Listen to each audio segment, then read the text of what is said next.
Paano po mag-upload ng video sa YouTube? Punta ka sa YouTube channel mo.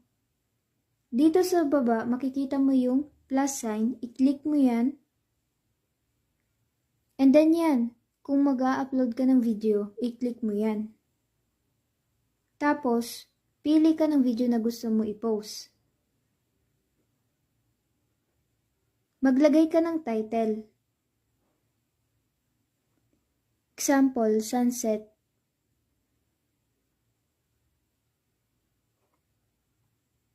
Tapos, i-click mo sa taas yung next. Piliin mo yung no, it's not made for kids. Tapos, i-click mo sa taas yung upload. Punta ka sa library. Tapos, your videos. Para makita mo kung na-upload na ba yung video.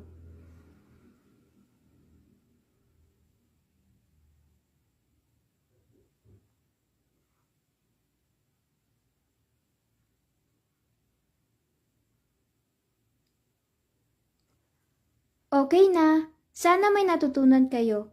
Thank you!